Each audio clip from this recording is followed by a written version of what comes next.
Deidre Jordan with CatamaranSite.com, a website where you can buy or sell your boat, as well as access resources such as these videos, where we've been meeting with designers and builders across the industry of catamarans. Today, we're meeting with Tim Duncan from Celtic Yachts.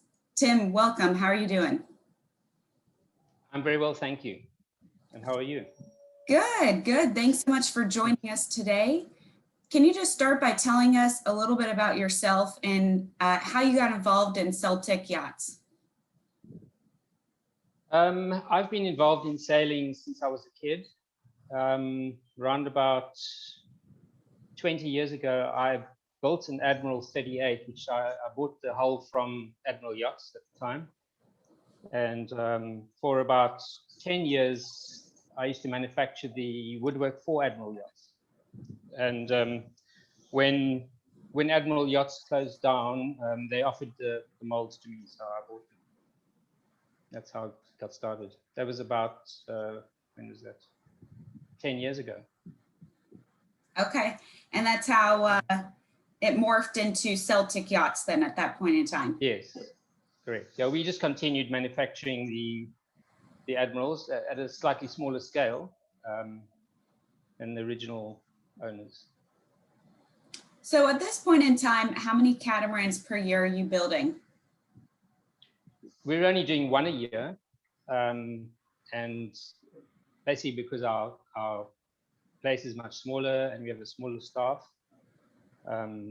Yeah, the previous owners used to build many more than that. Okay, and how has COVID affected your business? It's affected us in the way everything is much slower.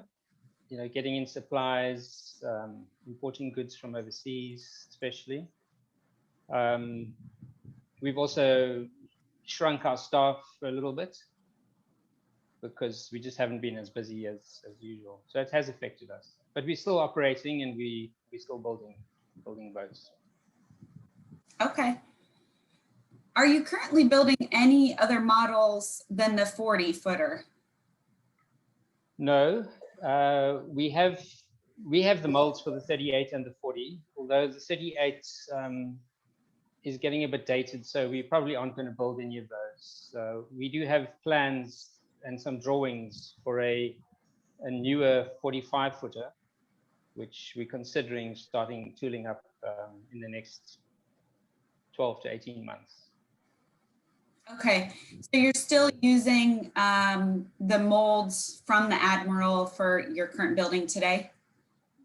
Yes, we've made quite a few changes to them. We've moved the helm around. You know, we've moved some port lights and hatches.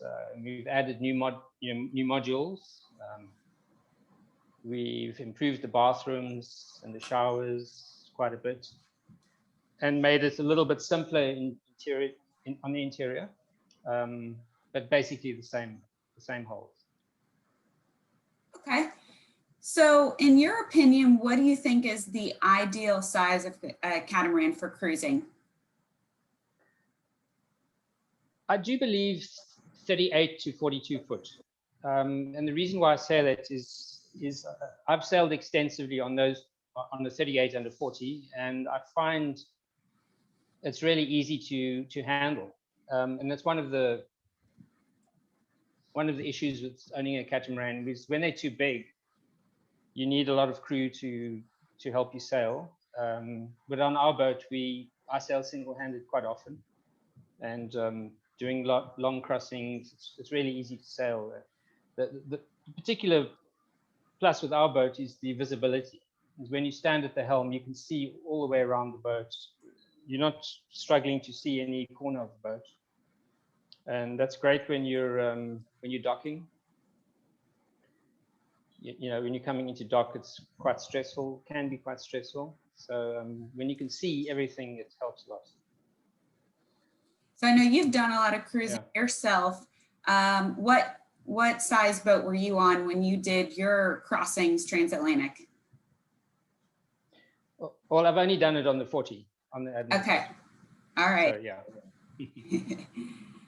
So yeah, that's just really, it was a great experience. And the big plus of the boat is it's got very voluminous hulls. So when you're in heavy seas, you don't ever plow the bow into the ocean. It always stays above the water. So I mean, that's a big plus with our boat.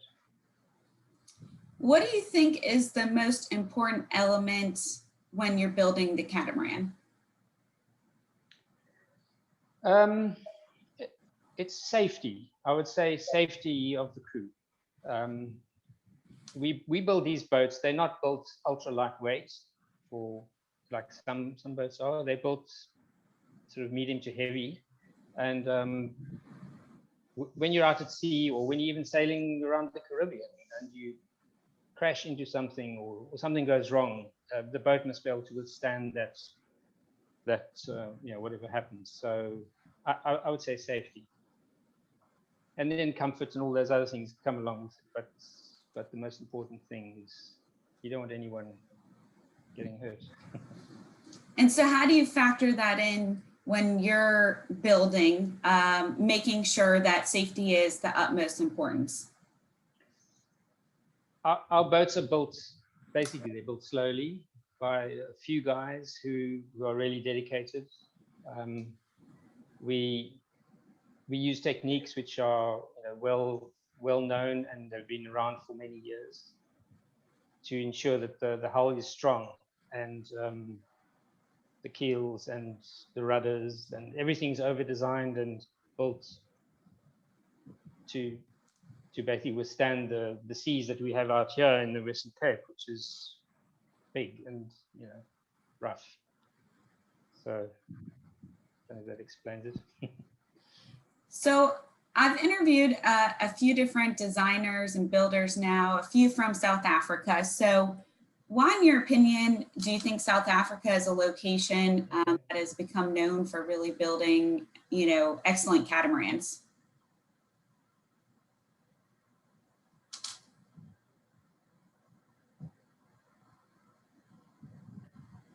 Well, I think the South Africans have been building for a long time. The guys are dedicated. The artisans are well trained,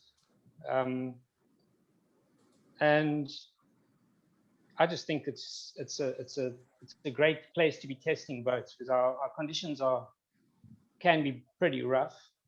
So I think boats are going to be built extra strong if they come from this part of the world. So when you're looking to increase your buyers, what's been your biggest hurdle in getting people to buy the Celtic? I suppose we've done a few boat shows in the States and in South Africa. There's a lot of competition from the French, I think, and even from our very own manufacturers around the corner. So we're a very small company, so we build boats to customers' requirements. So they might end up costing a little bit more, but they're built very well, and the quality of our finish is excellent.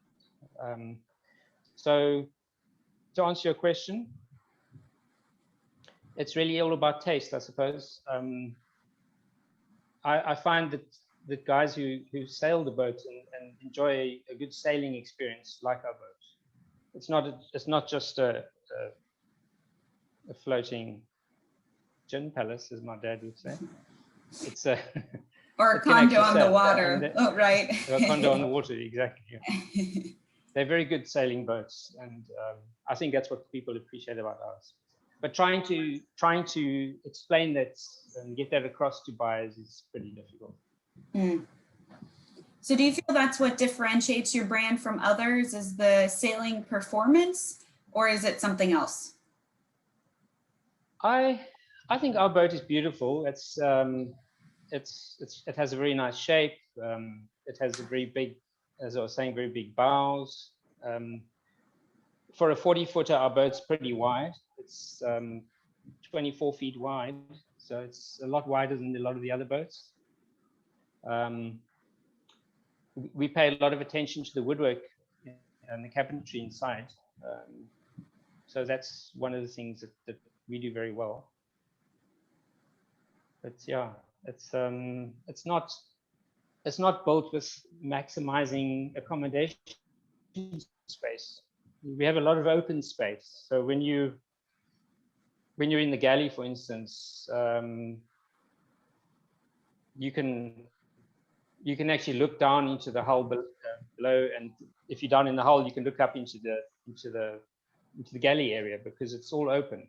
So the boat's very spacious and airy. I think that's one of the main pluses.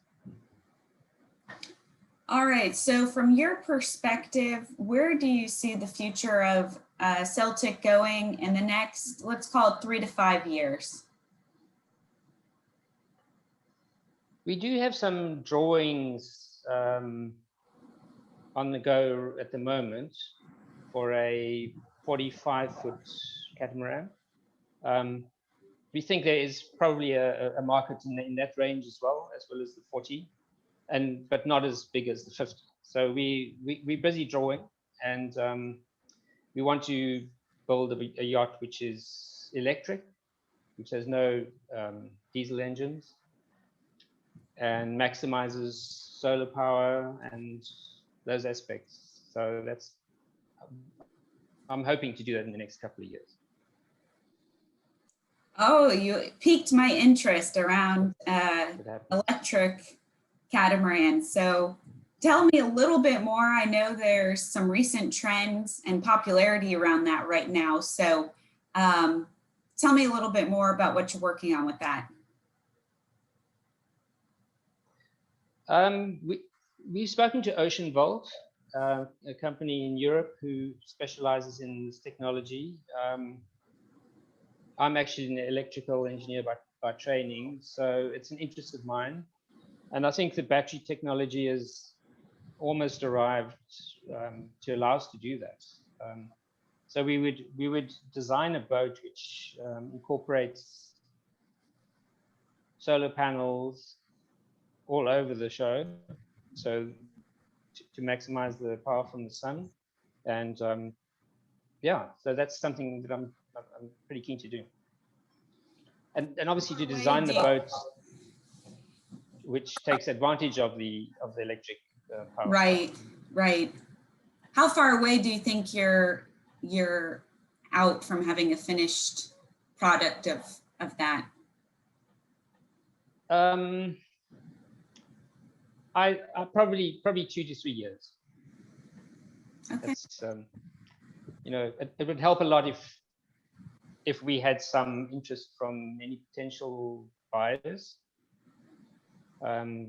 But yeah, that's one of the drawbacks, is that it is expensive to develop new technologies and new boats. So Absolutely. if we had a couple of orders, it would help. All right. Well, for those viewers watching today, Tim, what's the best way for them to learn more about Celtic and to get in touch with you? Our website is celticyachts.com, and all our information is there. So it's, yeah, also co.za. It's also available. So they can just contact me on the contact page, and can call me on my mobile. Very good. Well, thank you, Tim, for joining us today on Catamaran Site. It's a pleasure meeting you, and look forward to seeing more of your builds in the future, and hopefully an electric boat to come as well. Yes, thanks very much. Thanks for your time.